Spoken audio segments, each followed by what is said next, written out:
Les géants du numérique américain doivent-ils avoir peur de l'Europe? Cette semaine à Strasbourg, les députés européens ont voté en plénière la révision très attendue des législations de l'Union européenne liées à la protection des données personnelles.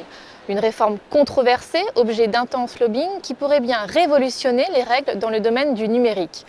Les nouvelles dispositions visent à donner aux citoyens davantage de contrôle sur leurs données personnelles et de permettre aux entreprises de travailler plus facilement au-delà des frontières en assurant que les mêmes règles s'appliquent dans tous les États membres. Pour décrypter ces nouvelles règles, j'accueille sur le plateau de Toute l'Europe en débat 2 députées européennes.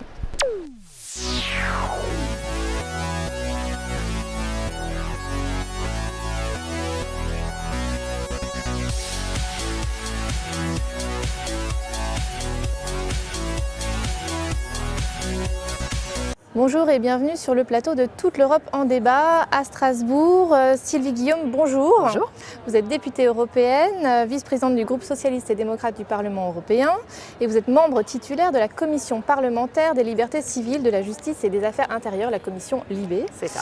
Nathalie Griesbeck, bonjour. Bonjour. Merci d'être avec nous. Vous êtes membre du groupe de l'Alliance des démocrates et des libéraux pour l'Europe, l'ADLE, et vous appartenez également à cette commission LIBE. Alors, MoDem, l'Alliance des démocrates et libéraux, c'est le MoDem en France. Oui, en France, exactement.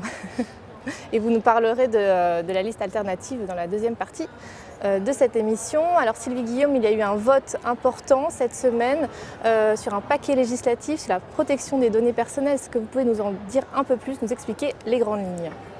Alors il y avait 3 textes effectivement qui sont, alors il y a un petit paquet de 2 avec un règlement et une directive sur la protection des données personnelles et un autre très gros rapport, c'est un rapport d'initiative qui est consécutif à la révélation par Edward Snowden d'un certain nombre d'activités par les autorités américaines. Et donc celui-ci faisait l'objet d'une enquête, des auditions, beaucoup de travail de répertoriage des informations et donc la production d'un document concernant justement cette collecte massive et indiscriminée, je dirais, des données personnelles des 500 millions d'Européens par les autorités américaines. Les grandes lignes, c'est, je dirais, trouver l'équilibre entre la liberté nécessaire qu'ont tous les citoyens d'utiliser Internet, quelquefois d'y laisser des données, mais la nécessaire aussi protection de leurs données personnelles. Il faut savoir que ça représente, l'exploitation des données personnelles représente un énorme gâteau commercial puisqu'on estime à ce stade aux environs de 300 milliards d'euros l'exploitation commerciale des données des 500 millions d'Européens et dans un terme assez court, quelques années, ceci pourrait représenter 1000 milliards d'euros. Donc on comprend bien que commercialement il y a un intérêt pour un certain nombre de firmes. Ce que nous voulions, c'est cet équilibre. Liberté certes, mais encadrement aussi dans le paquet législatif, directive et règlement.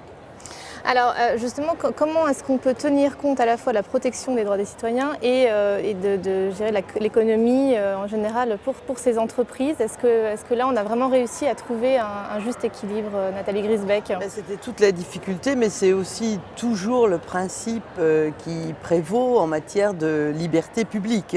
Et là c'était appliqué à tous les citoyens européens et à l'équilibre à trouver avec les activités commerciales qu'il ne fallait pas totalement accabler de difficultés supplémentaires, mais faire prendre conscience que les données personnelles des citoyens ne leur appartiennent pas et en même temps faire comprendre aussi et prendre conscience à tous les internautes, à tous les citoyens européens qu'ils avaient des droits et que même inconsciemment, leurs données pouvaient être utilisées. Et moi, je pense que ces textes qui, au fond aussi, venaient réviser des textes très anciens, or les technologies ont... 19 ans, je crois. Oui, 1995, ouais, c'est ça. oui, enfin donc, vraiment au XXe siècle. De Entre-temps, des réforme. choses ont bougé et à une vitesse astronomique en ce qui concerne les nouvelles technologies. Donc le fait de trouver cet équilibre entre la protection des citoyens dans leur liberté fondamentale, mais aussi la protection des citoyens par rapport à la nécessaire lutte contre le terrorisme, ça c'est quelque chose de difficile à trouver dans des textes. Il ne suffit pas de dire Yaka Faucon, il fallait trouver cet équilibre. Donc le travail a été énorme, notamment dans notre commission des libertés. relativement rapide quand même, au fond, entre... 2 ans. quand oui, même, hein, mais c'est- par rapport à d'autres textes, on a déjà vu bien pire. Et en même temps, on est quand même qu'au milieu du gué, Oui, parce qu'il en va plus. falloir maintenant C'est une faire première bouger lecture, le Conseil, c'est-à-dire les États membres. Le Parlement s'est bien positionné sur cet équilibre, protection des données, droit à l'oubli, droit à l'effacement, si ce n'est qu'il va falloir qu'on puisse clarifier encore beaucoup mieux concrètement comment on met en œuvre le droit à l'oubli, le droit à l'effacement, C'est-à-dire qu'aujourd'hui, de c'est- manière c'est-à-dire qu'on simple. pourra On le tiendra revenir pas. sur ces données, par exemple quand on va sur La question, oui, la sur question Facebook, du- par exemple, voilà. et qu'on rentre des Mm. données personnelles, on va pouvoir revenir Alors, les supprimer. Ce qui était en question, c'est effectivement la question du droit à l'oubli. Mais à partir du moment où vous lancez, par exemple, une photo sur Facebook, vous pouvez certes le faire effacer, mais ça ne veut pas dire que ça sera effacé Il ne sera et pas oublié oublié. partout. Ouais. Et ça pose vraiment un problème fondamental parce que ce qu'on fait à un moment donné n'est pas forcément ce qu'on a envie de voir peut-être quelques années plus tard. Donc on a privilégié plutôt la question du droit à l'effacement parce que ça voulait dire réellement quelque chose. Et il y avait une obligation de la part des fournisseurs d'accès et des opérateurs de faire ce travail d'effacement. Donc c'est un peu différent, mais on a réussi là aussi à trouver cet équilibre. Mais il faudra aller plus loin, parce que effectivement, si vous reprenons l'exemple qui vient d'être pris, Sur le droit à oui, l'oubli. Hein. donc on peut voir les données effacées, mais si vous réouvrez par exemple un compte, à ce moment-là, vous retrouvez toutes vos données personnelles. Et ça, c'est un élément qu'il faudra continuer de travailler pour que, juridiquement, on passe du droit à l'effacement au droit à un total oubli si la personne le souhaite. D'autant plus qu'avec les scandales qui fleurissent partout dans le monde et qui fleurissent aussi dans notre pays, il est très très important de prendre conscience que ces données à caractère personnel font partie inhérente de l'individu citoyen et que c'est une liberté fondamentale qui doit Alors, être La protégée. nécessité du consentement explicite Oui. aussi, ce qui est vraiment très très important. C'est-à-dire qu'en ce moment, pour schématiser, mais c'est évidemment un schéma à C'est outrance. vrai que c'est assez technique. Donc Voilà. il faut Quelquefois, vous reprendre avez un peu. alors d'abord, vous avez des tonnes de lignes qui vous expliquent toutes les contraintes. C'est souvent aussi long que le texte de Hamlet. Et finalement, il faut Donc, vous parlez regarder des vraiment très dans le entreprises détail. qui mettent des chartes. Ouais. Et je crois que la question du consentement explicite, ça veut dire que vous donnez effectivement un avis selon lequel vos données entrent à un moment donné dans un circuit, dans des tuyaux. Ce qui n'est pas le cas maintenant. C'est-à-dire qu'on considère que vous avez donné un consentement. Non, il faut qu'il soit effectivement explicite. Vous ayez une démarche dynamique. Et je crois que ça rentre en concordance si on se redécale un instant sur la question du rapport sur la NSA, parce que pour le coup, il n'y avait aucunement de consentement explicite. Et c'est cette aspiration de donner de façon totalement indiscriminée pendant des années, en grand volume, sans distinction, a été une problématique extrêmement grave sur laquelle il fallait prendre des sanctions. Alors justement, il y a des sanctions, Des amendes, des amendes. oui. On est revenu un petit Et là, peu sur ce que la Commission avait proposé et on a un montant qui est À 5%, le 5%. Parlement est allé beaucoup plus loin que les propositions de sanctions et de position par rapport à la violation par les entreprises de la législation. Je crois que la Commission demandait 2%, nous 2%, sommes montés à 5%, ce qui peut aboutir à des sommes tellement astronomiques qu'elles ont des chances d'être dissuasives 5% par du chiffre rapport aux d'affaires, donc entreprises. c'est énorme. Donc, Alors, par rapport à ces On gros... pointe du doigt effectivement les géants du numérique américains, mais finalement, est-ce que c'est pas plutôt le gouvernement américain qui doit revoir un petit peu aussi ses règles? Il y a un traité transatlantique, des négociations qui ont redémarré, le 4e round qui a redémarré. Est-ce qu'il faut supprimer dans ce traité transatlantique la disposition qui concerne les données formellement, bien sûr. à caractère Bien personnel? évidemment. C'était une des conditions du texte qui était contenu. Une des questions des sanctions dont je parlais tout à l'heure. Effectivement, celle-ci, dans le cadre des négociations sur le traité commercial, évidemment, la question de l'absence des données personnelles dans ce texte, c'était une évidence pour nous et une nécessité. Pas la seule. Nous avons également pointé du doigt des sanctions sur d'autres types d'accords. Par exemple, les questions de transfert interbancaire aussi, Nous savons évidemment que nos partenaires américains y ont un intérêt, et d'autres types de sanctions sur le libre-échange en général. Donc c'était, je crois, assez fort de montrer notre détermination à l'égard de ce qui s'était passé pendant plusieurs années. C'est un élément de la négociation, ça ne sera pas facile, Ouais. mais c'est un élément fort dans la négociation. Nous avons à peu près le même avis toutes les deux, mais ça n'est pas un avis totalement partagé. Donc, Ça, c'est ma compréhension. voilà, donc il faut quand même bien le dire. Cette négociation, elle sera très difficile, mais cet aspect très important qui touche les droits des citoyens ne peut pas être sorti de l'accord qui est en cours de discussion. En Une tous les dernière cas, question, c'est Nathalie c'est Griesbeck. fort pour nous.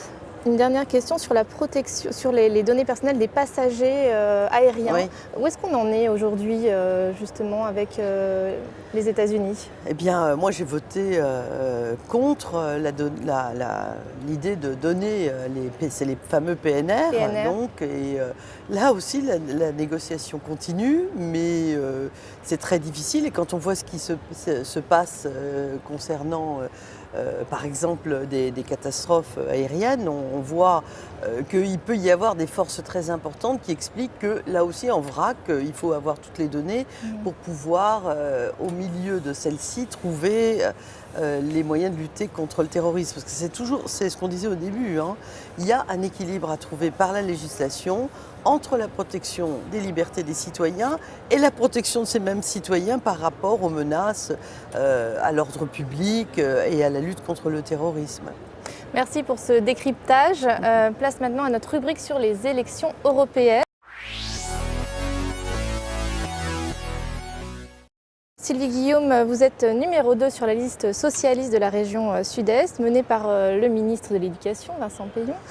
Comment est-ce qu'on peut mobiliser actuellement les citoyens alors qu'on est en France, dans les élections municipales? Comment ça se passe ? C'est vrai que pour l'instant, et pendant les quelques jours qui durent encore jusqu'au 30 mars, c'est un petit peu compliqué de dépasser ce masquage par les élections municipales, qui sont, avec les élections présidentielles, les élections les plus, qui mobilisent le plus les électeurs. Donc c'est un petit peu compliqué pour le moment. Mais j'allais dire, d'abord, ça va nous permettre de rebondir de façon très forte sur une campagne, je pense, courte mais nécessairement très dense concernant ces élections européennes, avec des enjeux extrêmement forts. Comment nous socialistes qui sommes des Européens convaincus, mais qui ne sommes pas convaincus par contre de l'Europe de ces 10 dernières années, nous allons tenter de la changer et nous allons démontrer qu'il faut la changer pour qu'elle soit plus efficace. Donc déjà une sortie, je crois, très forte et très dense. Mais quand même, il faut garder en tête que tout au long de ces années, on ne parle pas très très souvent des questions européennes et du rôle des parlementaires européens, je dirais, dans un suivi longitudinal médiatique. Donc ça, je crois qu'il faudra qu'on ait un regard beaucoup plus avisé sur cela et beaucoup plus précis. Donc, campagne courte, dense et avec une vocation à réellement montrer les enjeux de changement de cette Europe qui ne nous convient pas. Les trois grands défis qui attendent le prochain Parlement européen, selon vous ? Je dirais d'abord évidemment sur les questions économiques, il y a eu des avancées assez nettes, mais des erreurs aussi assez graves. Formaliser les questions d'austérité et de contrainte n'était pas une bonne formule. Le retard pris dans la prise de décision sur les grandes questions économiques et sur la régulation a été aussi un énorme handicap. Donc la question économique, le redressement sera évidemment un sujet fondamental. La lutte contre le chômage, et notamment le chômage des jeunes, sera un des deuxièmes sujets très très forts. Et je dirais, pour aller vite, puisque vous semblez m'y citer, que la question de la libre circulation, qui est aussi un des piliers fondamentaux de l'Union européenne et je crois un pilier auquel nos concitoyens indistinctement tiennent beaucoup, en tout cas qui les interroge beaucoup. Cette libre circulation en Europe sera un troisième sujet très, très important, accompagné probablement de la lutte contre les populismes et le repli sur soi qui là aussi est très très fort. Oui, on a des sondages qui sont assez inquiétants. Nathalie Griesbeck, alors vous venez de l'annoncer, vous allez être tête de liste pour la région Grand Est. Grand Est, voilà. oui. Et donc pour vous représenter la liste alternative. Oui, l'alternative qui rassemble les sensibilités de l'UDI et des élus du MoDem, du mouvement démocrate, mais aussi beaucoup de membres de la société civile. Le second de liste dans le Grand Est, c'est Quentin Dickinson, journaliste dont la voix est surtout connue avant le visage et qui est profondément européen, qui connaît bien, comme nous, les méandres de l'Union européenne. Donc d'ailleurs, on portera nos convictions et nos valeurs sous le sigle Les Européens. Nous sommes convaincus que l'Europe n'est pas le problème mais la solution, mais une Europe réenchantée, une Europe refondée, une Europe aussi plus lisible et une Europe plus politique. On le voit, le sujet qu'on vient de traiter, il est par exemple, il touche les citoyens, il touche les consommateurs, mais il est hyper technique et il nous revient à nous, les Européens, de faire de la pédagogie et de donner des priorités dans ce combat du 25 mai qui ne se déroule qu'à un seul tour, à la proportionnelle dans toute la France et qui est actuellement un peu effectivement occulté par les élections locales, les élections municipales, qui ne démarrera qu'après presque le 3e tour en France, c'est-à-dire l'élection des maires, voire l'élection des communautés d'agglos. Donc ce qui va rendre la campagne des européennes très très brève. Et bon, les choses sont telles dans notre pays, hein, c'est pas la même chose ailleurs, dans d'autres pays. Et donc il nous faudra faire œuvre vraiment de clarté, de lisibilité, encore plus fortement qu'avant, dans la mesure où près de 80% de ce qui se décide ici intègre la législation nationale. Donc il est très important que nos concitoyens puissent être le mieux informés, le mieux éclairés et qu'on restaure la confiance. Alors pour cela, il nous faudra évidemment parler d'emploi. En ce qui me concerne d'Europe sociale, moi je suis dans une grande région qui comprend, outre la Bourgogne, la Champagne, Ardennes, la Franche-Comté, qui comprend l'Alsace et la Lorraine, c'est-à-dire des régions qui sont frontalières, où les citoyens européens vivent entre différents États membres. Et il nous faut pousser le plus possible vers une harmonisation sociale de l'Europe, aussi poser les problèmes de la mobilité, même les problèmes qui voient le jour avec nos voisins les Suisses, la Franche-Comté. Il y a la Franche-Comté et l'Alsace. Oui, la Franche-Comté et l'Alsace, c'est 145 000 Français qui apparaissent comme des étrangers pour les Suisses et qui vont entrer dans un système de quotas. Donc, bien sûr, de la politique, de la lisibilité et les priorités, l'emploi. Et puis, expliquer qu'il faut, dans ces priorités, qu'on choisisse de pousser le plus possible l'Europe sur ce qui lui permettra d'être au top parmi les États du monde en termes de recherche, en termes de nouvelles technologies, de nanotechnologies, être en pointe.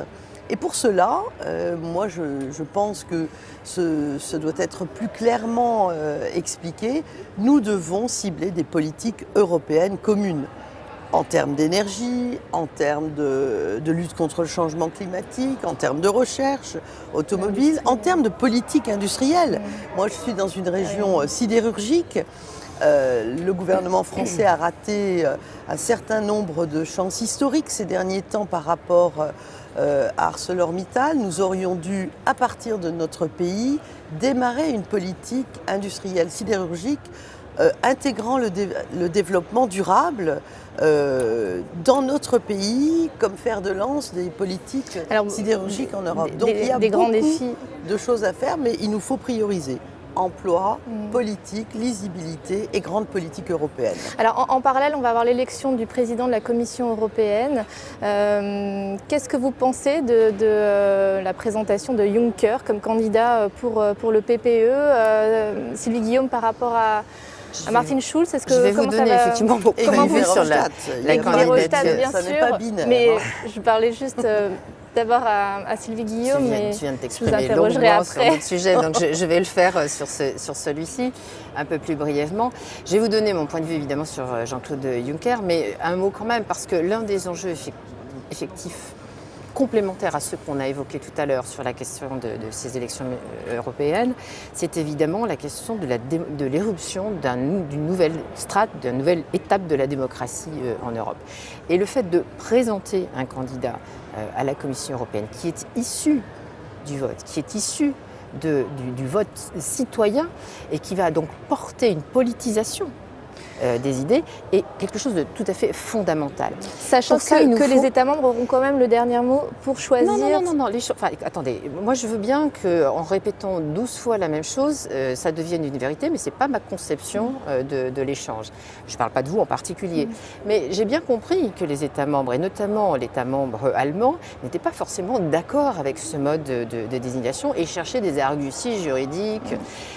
Moi je suis désolée, si le vote est effectivement à ce point politisé au sens noble du terme, sur les enjeux, sur les priorités, ça veut dire que incontestablement, celui qui aura porté ces idées politiques-là sera au centre du jeu.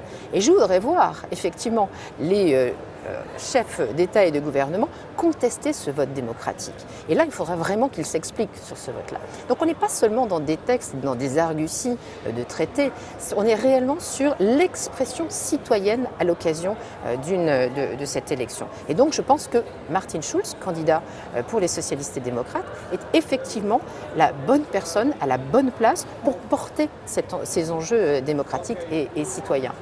M. Juncker n'est pas dans cette disposition. Il est un peu choisi d'abord par un seul État membre, le même que tout à l'heure, et sans doute d'ailleurs pour ne faire qu'un passage éclair sur la présidence de la Commission, sur cette candidature, puisqu'il a dit lui-même être plus intéressé par la présidence du Conseil. Donc un candidat qui est un candidat furtif, ce n'est pas franchement ce qu'il y a de plus intéressant pour politiser et pour réorienter l'Europe. Je partage tout à fait cette analyse, mais pas avec le même candidat.